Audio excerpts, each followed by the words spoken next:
let's talk about the Alpha EV8 I mentioned.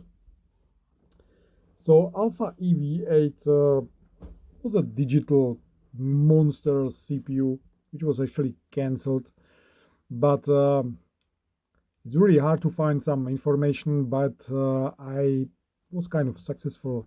So I found that Alpha EV8 has 8 LAUs and it had 4 memory units, probably 2 loads and 2 for stores, and it has a quad floating point unit, kind of similar to the Zen architecture. And also it was supporting the 4-way SMT, the same way like the ARM Thunder X is supporting. Some of the Intel chips is also supporting 4-way SMT, the Knight's Mill and the Larrabee project, I think. So it's not some new thing, but you can see back in started development 1996 or 8, it was pretty monster architecture actually. And even it was planned till 2003. Even in 2003 it was really really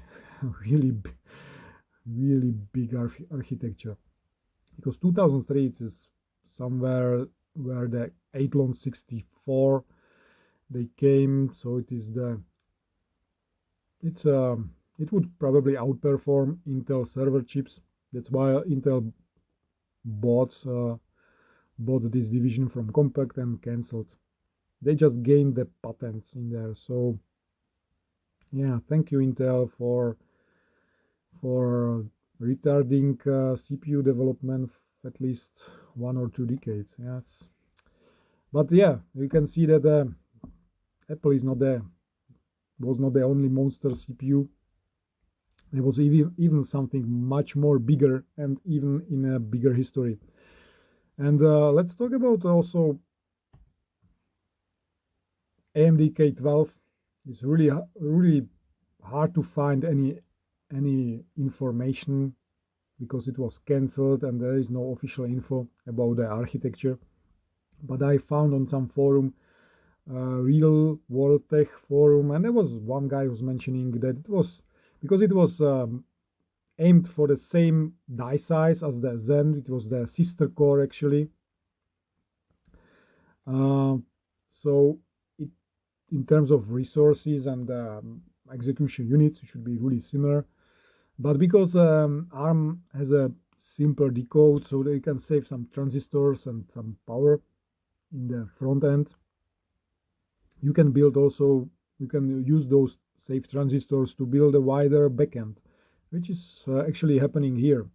And this source was mentioning there was a 4 LAUs, kind of similar like a Zen and Zen 2, but there was a 1 special branch unit. And this is classic ARM architectures are using 1 special branch, and this is kind of using the extra transistors they saved in the front end, and also it's a kind of compensation of disadvantage of ARM architecture, because ARM architecture is kind of more heavy for the branching, and x86 is on the other hand is more heavy for the memory instructions. So it's a wider integer core here with the 1 special branch, which is useful in some tight loops. So you have a special branch which is not actually disabling the one of the LAU. We will talk about examples later, and maybe I can explain it now. And when we go to architecture,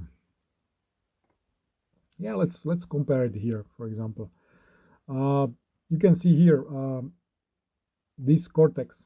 This is this year announced core, and you can see here there is a 2 branch pipelines, while actually Intel Ice Lake is having like a jump. This is the equivalent to the branch, and we have only 2 of them actually. And this is like a 50-50, right? But the problem is when you are running tight loop and you have like a 100% utilization of the jumps here. So this LAU, this port is actually completely disabled and is using for jumps and the branching.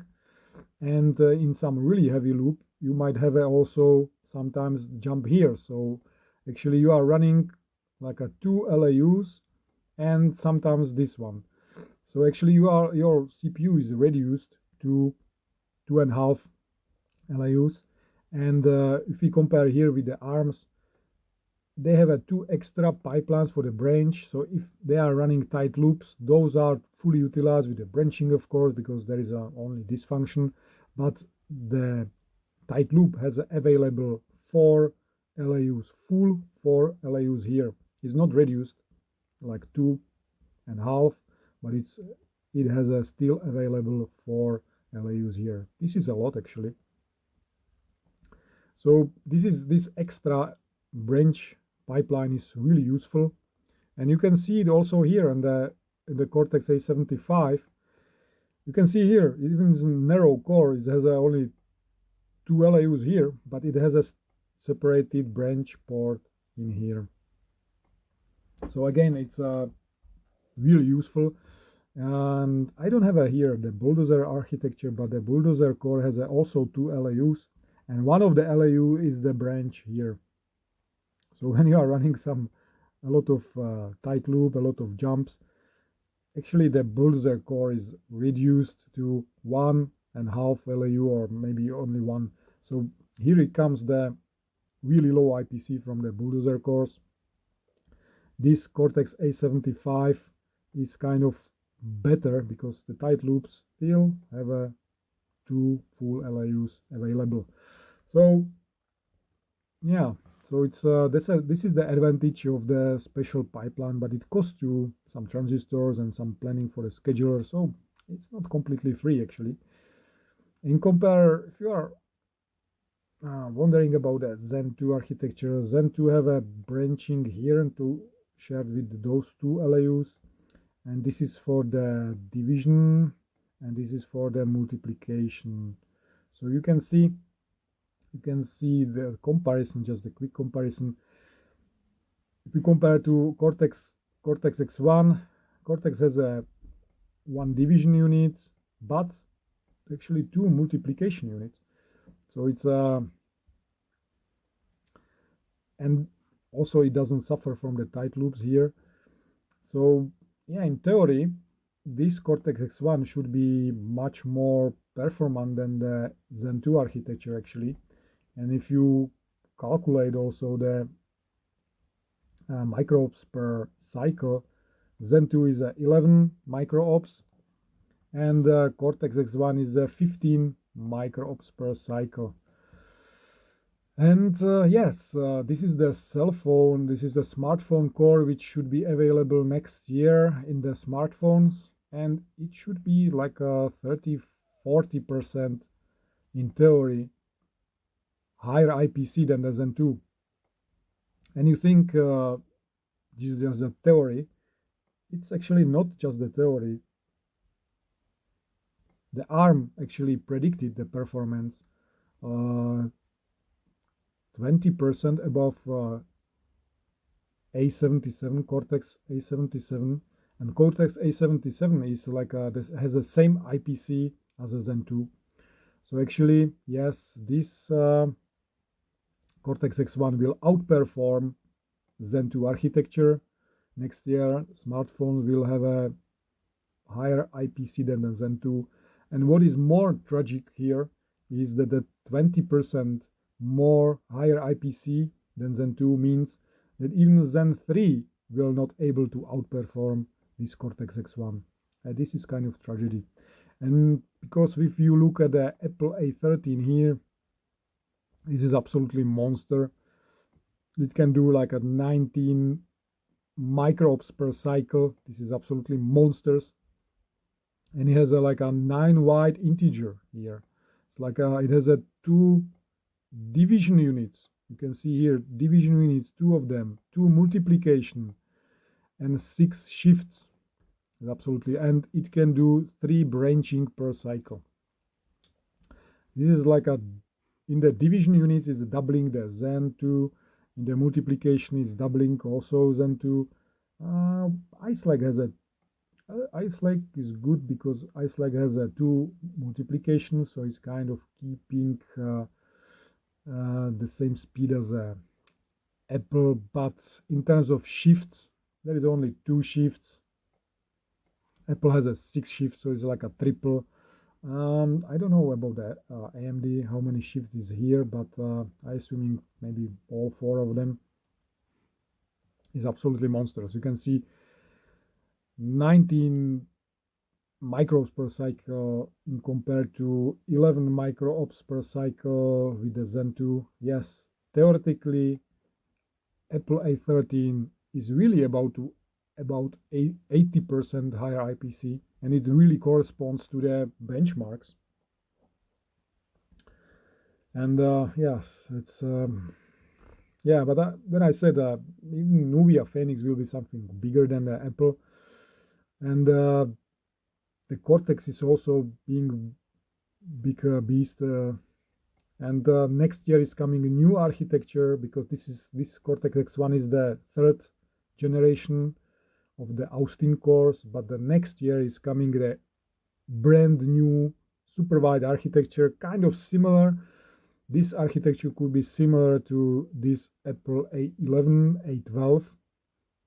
So that is called Matterhorn. Actually, I will make a special video about it. But this Matterhorn will be also ARMv9, so SVE2 instruction set, matrix multiplication, and super wide integer core. This is the actually Matterhorn will be competitor to Zen 3 next year, maybe Zen 4, and the Golden Cove. But you can see that x86 is starting to have a really big problems because in terms of width of the architecture, they are kind of really small, and they are going to be really delayed in the development, and they are starting to be like monster wider everything else. They're like a 19 microops. Even the older one is a 18 microops. It's absolutely devastating. I don't know what x86 can do.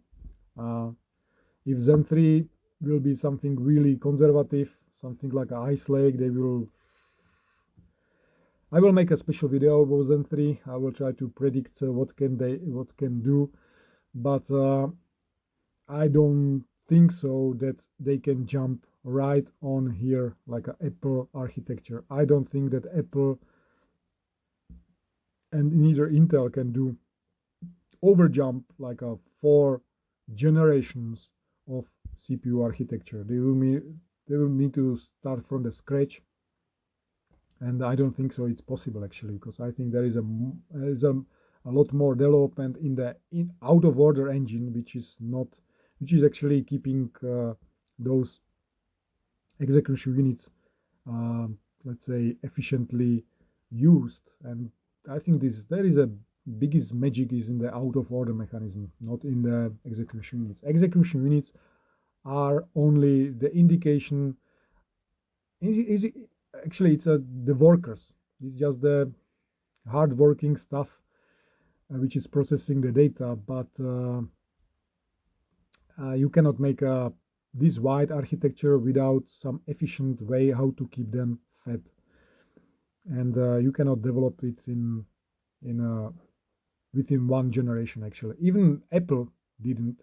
Apple needed a lot of generation to get there, and I don't think so Intel AMD can jump right on the Apple level. I don't think so. Maybe if they hire some people from Nuvia and Apple, they might do some pretty nice speed up, but otherwise, no way.